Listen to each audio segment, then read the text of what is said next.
Criminal പോലീസുകാരും മാധ്യമങ്ങളും മഞ്ജുവും അടക്കമുള്ള ആളുകൾ അതിൽ പങ്കാളിത്തം വഹിച്ചുവെന്നാണോ പറയുന്നത്?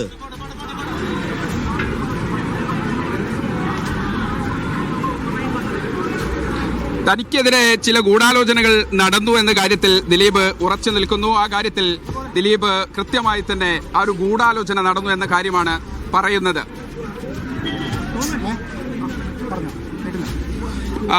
നമ്മൾ മനസ്സിലാക്കുന്നത് അത്യധികം സന്തോഷവാനായി താൻ കഴിഞ്ഞ കുറേ കാലങ്ങളായി തന്നെ പ്രതിസ്ഥാനത്ത് നിർത്താൻ താൻ ഗൂഢാലോചന നടത്തി അല്ലെങ്കിൽ താൻ ഈ കുറ്റകൃത്യം ചെയ്തു എന്നതുൾപ്പെടെ തൻ്റെ പേര് ഇതുമായി ചേർത്ത് വെക്കാൻ കുറേയധികം താല്പര്യങ്ങൾ ചില മാധ്യമങ്ങളും ചില ആളുകളും ചേർന്ന് ഗൂഢാലോചന നടത്തിയെന്നാണ് ദിലീപിന്റെ ആദ്യ പ്രതികരണം. നമ്മൾ പറഞ്ഞതുപോലെ പ്രസന്നവദനായി വിധി കേട്ട ശേഷം കോടതിയിൽ നിന്ന് പുറത്തേക്ക് ഇറങ്ങി വരുമ്പോൾ തന്നെ ഈ കോടതിയിൽ നിന്ന് ഇങ്ങോട്ട് വരുമ്പോൾ ഇതിന് തൊട്ടു മുമ്പിൽ മുഴുവൻ ആരാധകർ നേരത്തെ മുതൽ തന്നെ ഈ വിചാരണ നടപടികൾ പൂർത്തിയാകുന്ന ഘട്ടത്തിൽ വിധി കേൾക്കുന്നതിന് വേണ്ടി കോടതിക്ക് പുറത്തെത്തിയിരുന്നു.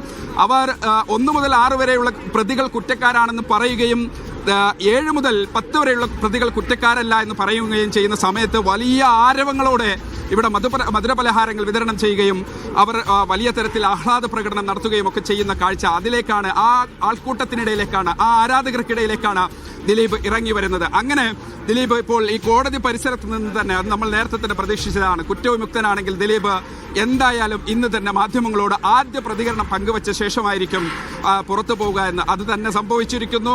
ദിലീപ് കൃത്യമായി പറയുന്നു, തനിക്കെതിരെ ചില ഗൂഢാലോചനകൾ നടന്നിട്ടുണ്ട്.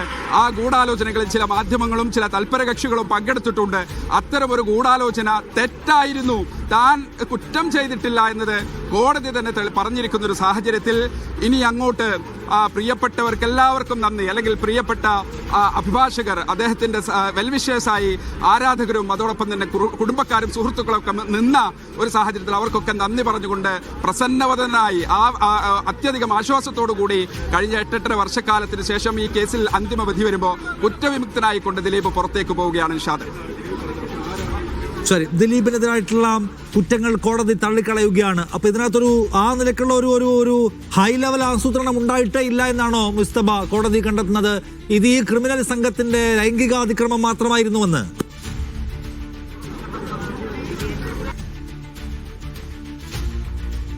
പറഞ്ഞ വളരെ ക്രിസ്പായ ഒരു കാര്യം പറയാം.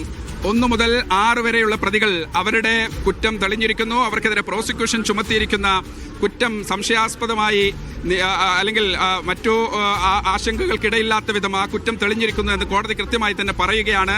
അതിനർത്ഥം ആദ്യ കുറ്റപത്രത്തിൽ ആരെയാണോ പ്രതി ചേർത്തത് അവർ മാത്രമാണ് ഇപ്പോൾ ശിക്ഷിക്കപ്പെട്ടിട്ടുള്ളത്. അധികമായി പിന്നീട് A7 മുതൽ ഇങ്ങോട്ട് ദിലീപിന്റെ പങ്ക്, അതോടൊപ്പം തന്നെ മറ്റു സഹപ്രവർത്തകർ, ദിലീപിന്റെ സുഹൃത്ത് 15ാം പ്രതിയാക്കി. പിന്നീട് ഈ കേസിൽ ഇപ്പോൾ കുറ്റപത്രത്തിലുള്ള 10ാം പ്രതി ശരത്ത് ഉൾപ്പെടെയുള്ള ആളുകളെ കോടതി വെറുതെ വിടുകയാണ്. അവരുടെ ഗൂഢാലോചനയോ അവരെ ഈ പ്രതികളെ ഒളിവിൽ കഴിയാൻ താമസിപ്പിക്കുകയോ ചെയ്തിട്ടുള്ള കുറ്റങ്ങളൊന്നും അവർക്ക് തെളിയിക്കാൻ കഴിഞ്ഞിട്ടില്ല. പ്രോസിക്യൂഷൻ അക്കാര്യത്തിൽ പരാജയപ്പെട്ടിരിക്കുന്നു എന്നതിനർത്ഥം അന്വേഷണ ഉദ്യോഗസ്ഥരുടെ ഭാഗത്തു നിന്നോ അല്ലെങ്കിൽ പ്രോസിക്യൂഷന്റെ ഭാഗത്തു നിന്നോ 2ഉം 3ഉം കുറ്റപത്രത്തിൽ ചില പിഴവുകൾ ഉണ്ടായിട്ടുണ്ടെന്നാണ് കോടതിയുടെ നിരീക്ഷണത്തിന്റെ ചുരുക്കമെന്ന് പറയുന്നത്.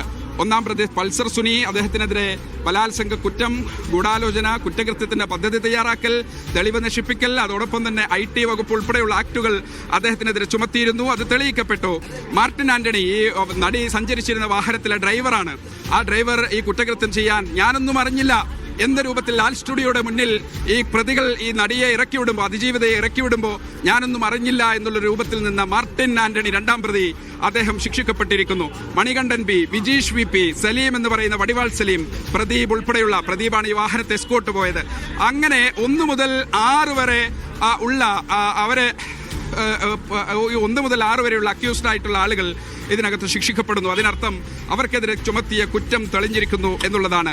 മറ്റൊരു കാര്യം, 7ാം പ്രതിയുടെ കുറ്റം എന്ന് പറയുന്നത് ചാർലി തോമസിന്റെ കുറ്റം, ഇതിനെതിരെ ഇവരെ ഒളിവിൽ കഴിയാൻ താമസിക്കുകയും പ്രതികളെ ഒളിപ്പിക്കുകയും ഒക്കെ ചെയ്യുക. 9ാം പ്രതി ദിലീപ് ഗൂഢാലോചന കുറ്റം 120B ആണ്. അത് ഈ 120Bയുടെ ഒരു ഗൗരവ സ്വഭാവം കൂടിയുണ്ട്. അതായത് ഗൂഢാലോചന കുറ്റം തെളിയിക്കപ്പെട്ടാൽ 1ാം പ്രതി ചെയ്ത കുറ്റകൃത്യത്തിന് സമാനമായ ശിക്ഷ, അതായത് ഏറ്റവും ചുരുങ്ങിയത് 20 വർഷം അല്ലെങ്കിൽ 20 വർഷത്തിന് മുകളിൽ പോയാൽ, കൂടുതൽ അതികഠിനമായ ശിക്ഷയിലേക്ക് പോയാൽ ജീവപര്യന്തം ജീവപര്യന്തം തടവ് ശിക്ഷ എന്നതുൾപ്പെടെയുള്ള വകുപ്പുകൾ തെളിയിക്കപ്പെടും, അല്ലെങ്കിൽ അത് ചേർക്കപ്പെടും. കുറ്റകൃത്യം ചെയ്ത അതേ ആളുടെ ഗ്രാവിറ്റിയിലേക്ക് ഈ ഗൂഢാലോചന കുറ്റവും തെളിയിക്കപ്പെടും എന്നുള്ളത് കൊണ്ട് തന്നെ അതിലേക്ക് പക്ഷെ പോയിട്ടില്ല. ദിലീപിനെ സംബന്ധിച്ച് വലിയ ആശ്വാസം. കഴിഞ്ഞ 7-8 വർഷമായി ഈ കേസുമായി ബന്ധപ്പെട്ട് വലിയ ആരോപണങ്ങൾക്ക്, സാമൂഹ്യ വിചാരണകൾക്ക്, അല്ലെങ്കിൽ സിനിമാ ഇൻഡസ്ട്രിയിൽ തന്നെ 2 ചേരികളായി തിരിഞ്ഞ വലിയ പോരാട്ടങ്ങളിലേക്ക് അതിന് പിന്നെ